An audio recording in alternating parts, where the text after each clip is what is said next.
Hi friends, welcome to my channel. இன்றைக்கி நம்ம என்ன டிஷ் பார்க்க போகிறோன்னா வாழைப்பூ பிரியாணி பார்க்க போகிறோம். ரொம்ப டேஸ்டான வாழைப்பூ பிரியாணி எப்படி செய்கிறதுன்னு பார்க்கலாமா? இதுக்கு 2 பெரிய வெங்காயம், 2 தக்காளி, கொஞ்சம் கருவேப்பிலை, கொத்தமல்லி, ஆல் ஸ்பைசஸ் எடுத்து வச்சுருக்கேன். அடுப்பில் குக்கர் வச்சுட்டு தேவையான அளவு எண்ணெய் ஊற்றிக்கோங்க.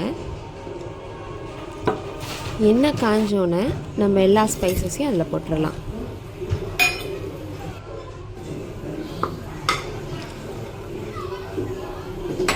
போட்டுட்டு அதோட ஸ்மெல் வர ஆரம்பிக்கும். அப்போ கருவேப்பிலையும் ஒரு பச்சை மிளகாவையும் அதில் போட்டுருங்க. 2 பெரிய வெங்காயம் கட் பண்ணி வச்சுருக்கேன், அதையும் போட்டுட்டு நல்லா வதக்கி விட்டுருங்க.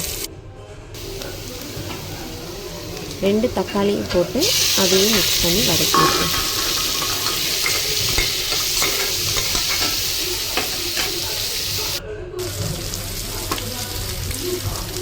இஞ்சி பூண்டை நல்லா இடித்து வச்சுருக்கேன், அதையும் இதில் ஆட் பண்ணி நல்லா மிக்ஸ் பண்ணிடலாம்.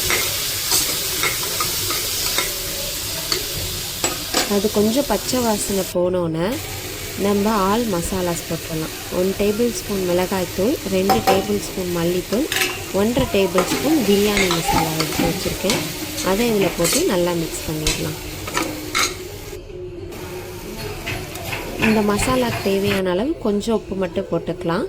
போட்டுட்டு ஒரு கைப்பிடி அளவு வாழைப்பூ எடுத்து வச்சுருக்கேன், அதையும் போட்டு நல்லா மிக்ஸ் பண்ணிடலாம். ஏன்னா வாழைப்பூவை நல்லா வதக்கிடணும், இல்லாட்டி அது துவக்கிற டேஸ்ட் வந்துடும். அதனால் நல்லா வதக்கிடுங்க.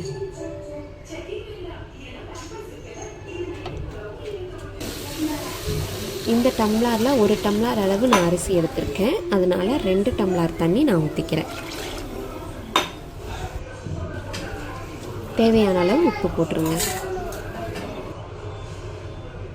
கொதி வரும்போது நம்ம ஊற வச்சுருக்க அரிசியை நல்லா கழுவி இதில் போட்டுடலாம்.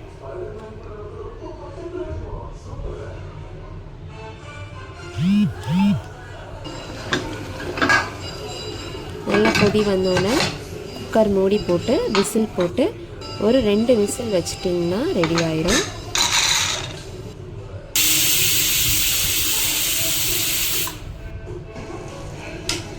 விசில் வரவும் திறந்து பார்த்தா டேஸ்டான வாழைப்பூ பிரியாணி ரெடி ஆயிரும். நீங்களும் ட்ரை பண்ணி பாருங்கள். இந்த வீடியோ பிடிச்சிருந்தா லைக் பண்ணுங்கள், மறக்காமல் சப்ஸ்கிரைப் பண்ணிடுங்க. தேங்க்யூ.